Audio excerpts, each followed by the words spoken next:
Carta primera de Pedro, capítulo 1, versículos 6 al 12.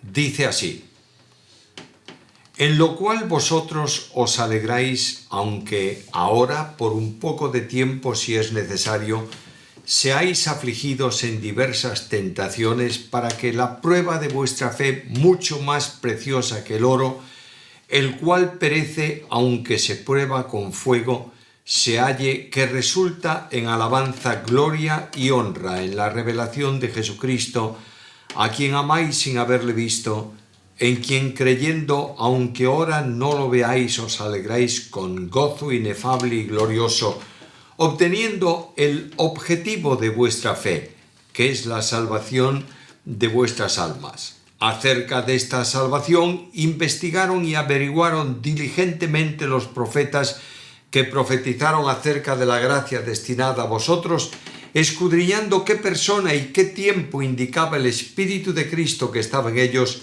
el cual anunciaba de antemano los sufrimientos de Cristo y las glorias que vendrían tras ellos, a los cuales fue revelado que no administraban para sí mismos, sino para nosotros las cosas que ahora os fueron anunciadas mediante los que os han predicado el Evangelio por el Espíritu Santo enviado del cielo, cosas a las que anhelan mirar los ángeles.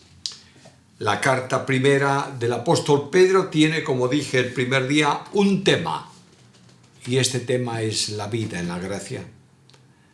En el capítulo 5 Pedro dice: os he escrito sobre la gracia.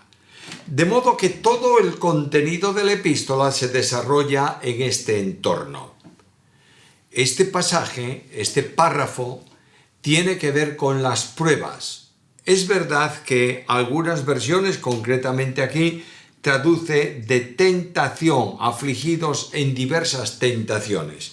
Pero el concepto de tentación o de prueba tiene que ver con las dificultades de la vida cotidiana, tiene que ver también con la presión diabólica que nos conduce a la tentación. Vamos a tomarlo como las pruebas que se van produciendo en el transcurso de la vida del creyente. En segundo lugar está el ejemplo para las pruebas, y está llamando nuestra atención a la prueba, a las dificultades que tuvo como ejemplo y modelo nuestro Señor Jesucristo. Y finalmente está el aliento en medio de las pruebas. Primeramente, pues, las pruebas. Hay un contraste. Notáis que en el párrafo anterior el apóstol habló de que nosotros los creyentes somos guardados por el poder de Dios, versículo 5, mediante la fe para alcanzar la salvación que está preparada para ser revelada en el último tiempo. Y anteriormente, en el versículo anterior, dice que Dios tiene destinada y reserva para nosotros una herencia incorruptible, incontaminada e inmarcesible, dice el texto bíblico, reservada en los cielos. El heredero debiera estar protegido de cualquier conflicto, y la esperanza y la seguridad lo llena de gozo. Mira el versículo 6, en lo cual vosotros os alegráis, sabiendo todo lo que Dios preparó para vosotros, estáis gozosos, estáis contentos en medio de las dificultades. Ahora nota el enlace, por favor, de esta primera parte de la epístola. Nota el versículo 3. Bendito sea el Dios y Padre de nuestro Señor Jesucristo, y ahora pásalo al versículo 6. Porque seáis afligidos en distintas pruebas. O bendito sea Dios por el gozo que vais a tener en la aflicción de las pruebas. El gozo descansa en todo lo que somos en la gracia. El Espíritu Santo de Dios revela a nosotros lo que somos y nos dice: mira, sois regenerados, habéis cambiado de posición, sois herederos y sois guardados por el poder de Dios. Por tanto, el gozo impregna el corazón del cristiano. Pero hay la experiencia del creyente en las pruebas. Esto ha ocurrido desde los creyentes de más elevada posición, estoy hablando de posición espiritual, hasta el más sencillo de los corderos del buen pastor. Dice la Escritura, Filipenses capítulo 1, versículo 29, que a vosotros, a todos, os es concedido a causa de Cristo, no solo que creáis en Él, sino también que padezcáis por Él.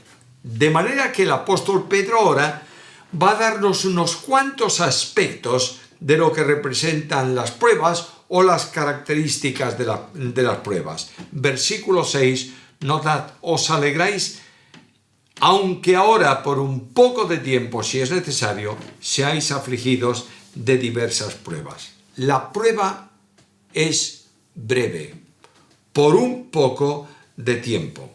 Desde la perspectiva humana, la prueba siempre es grande. El tiempo de prueba es intenso. Hay algunas veces que yo he oído poner un ejemplo, es que tú no sabes lo que es un dolor de muelas por la noche. Bueno, alguno tiene esa experiencia, pero ¿cuánto tiempo dura una noche?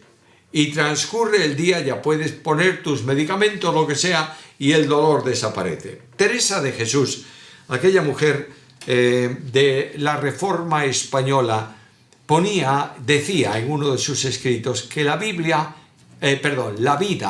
es simplemente una mala noche en una mala posada. Bueno, la posada era mala, el hotel era malo, la noche fue mala por eso, pero vino el día y tú te has levantado de ese lugar y te fuiste a otra parte por un poco de tiempo. Pero Dios quiere que nuestro pensamiento esté orientado a la eternidad y no a la temporalidad.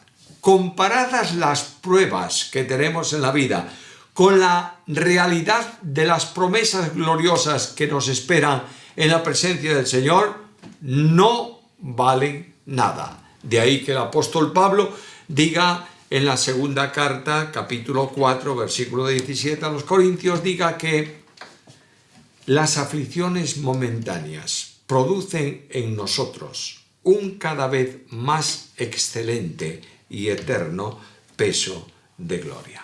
Segunda cosa, Pedro dice, no solamente las pruebas son breves, sino que las pruebas son necesarias. Vuelvo al versículo. Os alegráis, aunque ahora por un poco de tiempo, si es necesario. A veces nosotros tenemos una idea mística y un tanto extraña de que Dios se satisface, nos envía pruebas porque los hijos de Dios tienen que padecer por problemas y por persecuciones. No, las pruebas vienen a la experiencia del creyente solo cuando son necesarias. Y la necesidad de la prueba está determinada por la sabiduría infinita de Dios, que sabe lo que es bueno para cada momento de la vida del creyente. Algo más, las pruebas son para bendición. Vuelvo al versículo 6 y ahora el versículo 7. Para que la prueba de vuestra fe, mucho más preciosa que el oro, el cual perece aunque se prueba con fuego, se halle que resulta en alabanza, gloria y honra para nuestro Señor Jesucristo. Las pruebas son para bendición. Y dice, tengáis que ser afligidos. Es el trato que el Padre da a su Hijo. Nota lo que dice la Biblia, Hebreos capítulo 12, versículos 6 y 7. Porque el Señor, al que ama, disciplina y azota a todo el que recibe por hijo. Si soportáis la disciplina, entonces Dios os trata como hijos. Porque, ¿qué hijo es aquel a quien el Padre no disciplina? De manera que Dios sabe que tiene que hacer correcciones en nuestra vida y la disciplina de Dios para nosotros es permitirnos pasar por la prueba. Ahora, la prueba no es uniforme. Mirad lo que dice el texto, de diversas tentaciones, diversas pruebas, ahí en el versículo 6. La expresión en el texto griego es interesante. Habla de policromía. ¿Sabe lo que es una policromía? Un conjunto de colores. Santiago utiliza también esta misma frase para hablar de las pruebas. Es decir, salimos de una prueba que tiene un color y entramos en otra prueba que tiene otro color. Son pruebas diferentes, pero es una cadena continuada de pruebas de muchos colores. Y proceden, por tanto, de distintas fuentes. se manifiestan de diversas maneras. Alguno tiene una prueba económica, otro tiene una prueba de salud, el otro tiene una prueba de laboral. No importa lo que sea, Dios permite las pruebas. Quiero hacer una distinción aquí. Satanás procura tentarnos para hacernos caer. Dios permite las pruebas para hacernos anclar más firmemente a nosotros y a nuestra fe en Cristo Jesús. ¿Cuál es el propósito de las pruebas? Versículo 7. Para que la prueba de vuestra fe resulte en alabanza, gloria y honra en la revelación de Jesucristo. La prueba de la fe es un término ahí que se utilizaba en joyería, aquilatar. Un metal, por ejemplo el oro, no se puede hacer una pieza de oro de 24 quilates porque el oro es dúctil y maleable. Tú haces una sortija, una alianza, una cosa de oro de 24 quilates y puedes apretarla y deformarla fácilmente. Pero el oro se alía, se une, se alea con cobre y con otras sustancias que le da consistencia. Y lo que está diciendo aquí que la prueba de nuestra fe, y utiliza esta palabra, es mucha más preciosa que el oro que se prueba por medio del fuego.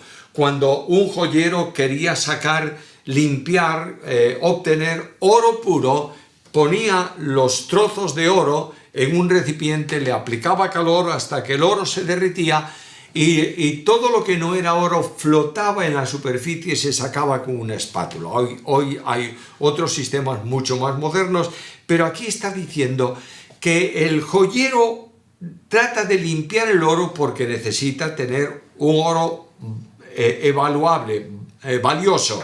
De la misma manera, cuando Dios permite una prueba, está produciendo una fe más perfecta, más valiosa que el oro. Y tiene un objetivo final la prueba, que la fe sea hallada en alabanza, gloria y honra. Muchos están hablando de alabanza y gloria y honra para Dios. No dudo que esto es así.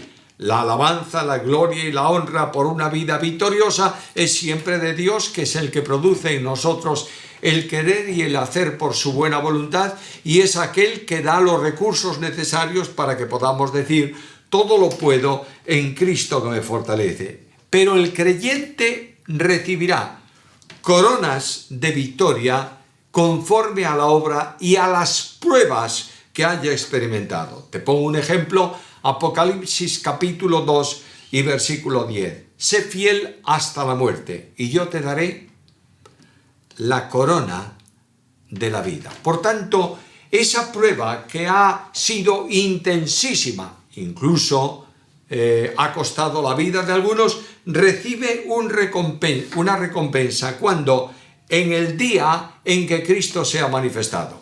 Cristo va a ser manifestado para los creyentes cuando venga a buscar a la iglesia, el encuentro con el Señor en el aire, y nos lleva para que estemos para siempre con Él, e inmediatamente después el tribunal de Cristo. En ese tribunal de Cristo se va a examinar la obra que hayamos hecho aquí, y esa obra va generalmente acompañada de dificultades y de pruebas.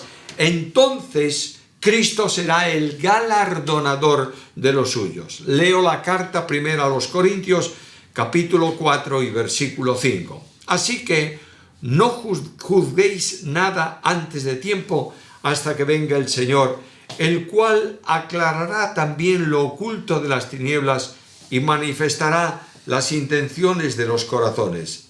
Entonces cada uno recibirá su alabanza de Dios. ¿Nota lo que dice Pedro?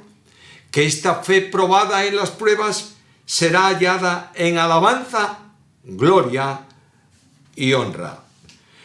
El amor y el gozo están siempre presentes en las pruebas. Versículo 8.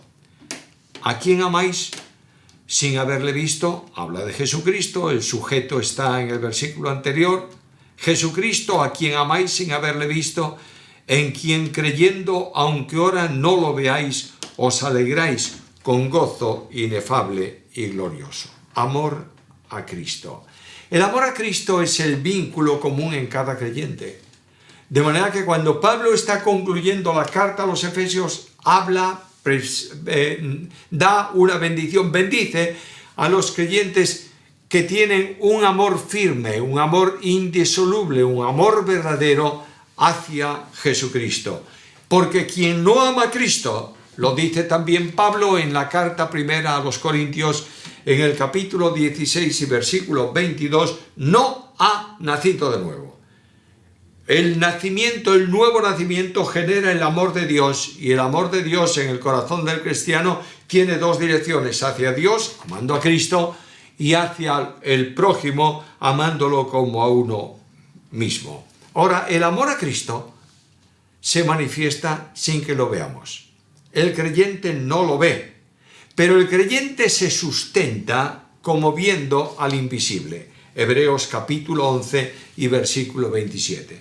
Nosotros vamos caminando en medio de las pruebas. Sabemos que Dios nos ama, pero no vemos a Dios. Pero la fe en nosotros, anclada firmemente en Cristo, nos dice: Él está ahí y está presente en todas las circunstancias y en todas las situaciones. No nos abandona en las pruebas, por tanto, sentimos paz profunda en medio de las circunstancias. Mira lo que dice el texto: ¿en quién? En el Señor os alegráis con gozo inefable y glorioso. El gozo que nosotros tenemos es un gozo en Cristo. No es un gozo pequeño, no es una alegría momentánea, transitoria, pasajera. Es más, en medio de una prueba puede ser que desaparezca nuestra alegría. Cuando estamos pasando por una profundísima dificultad no estamos riendo. Pero lo que no desaparece del corazón cristiano es el gozo que produce el Espíritu Santo. Y el gozo que el Espíritu Santo produce es el gozo de Cristo en nosotros, para que mi gozo esté en vosotros y vuestro gozo sea cumplido. No es pequeño, es inefable. Literalmente es un gozo indecible.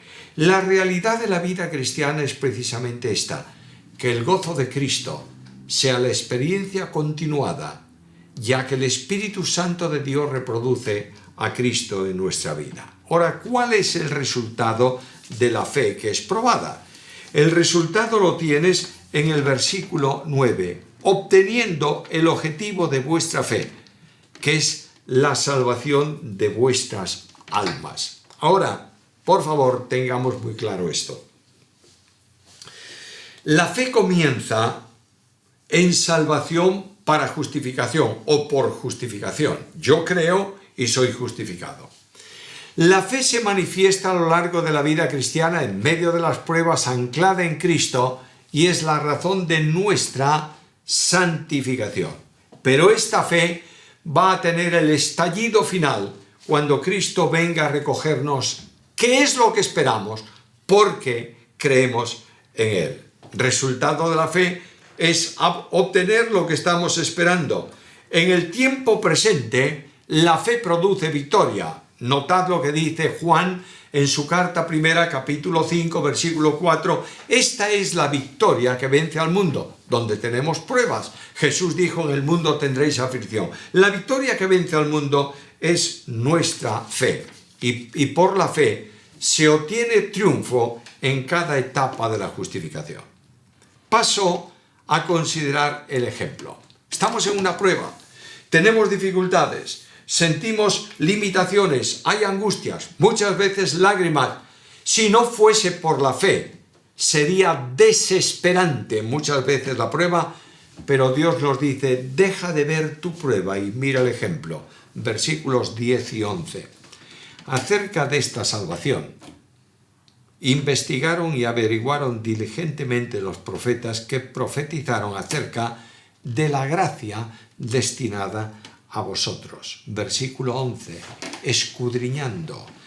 ¿Qué persona y qué tiempo indicaba el Espíritu de Cristo que estaba en ellos, el cual anunciaba de antemano los sufrimientos de Cristo y las glorias que vendrían detrás de ellos? Primero, la gracia que los profetas anunciaban estaba destinada a vosotros, es decir, a nosotros en el tiempo presente. Y esa gracia manifestaba también los sufrimientos del Señor. Aparentemente no se pueden conjugar dos aspectos, una gracia de bendición y los sufrimientos de Cristo. Pero es que Cristo el Señor se presenta en la profecía como varón de dolores, experimentado en quebranto. Y el mensaje profético anunciaba las glorias que vendrían después del padecimiento de Cristo. En las pruebas más intensas, en los momentos más profundos, en la angustia más notoria, en las lágrimas más intensas, en el desaliento más grande, todo eso se recupera cuando nosotros vemos a Jesús. De ahí que el escritor de la carta a los Hebreos diga: puesto los ojos en Jesús para que vuestro ánimo no desfallezca. Los ángeles están anhelantes, no porque desconozcan el Evangelio, sino porque los ángeles están viendo cómo Dios cumple su gracia y los efectos de su gracia en los creyentes a lo largo del tiempo. Los ángeles están observando la salvación de los creyentes y por tanto la santificación de los creyentes. En Lucas capítulo 15, versículos 7 y versículo 19, la parábola llamada del hijo pródigo, dice que los ángeles se gozan viendo el resultado de la obra de Dios. Y el pastor, en ese mismo capítulo 15, hablando de la oveja encontrada, dice: hay gozo delante de los ángeles de Dios por un pecador que se arrepiente que por 99 justos que no necesitan arrepentimiento. Dios abre un libro de la gracia y lo enseña a los ángeles. Quiero deciros que los ángeles no conocerían lo que es la gracia por una razón: porque intelectualmente solamente pueden comprenderla desde el punto de vista angelical como algo que no es posible que les alcance a ellos, por tanto no tienen una referencia.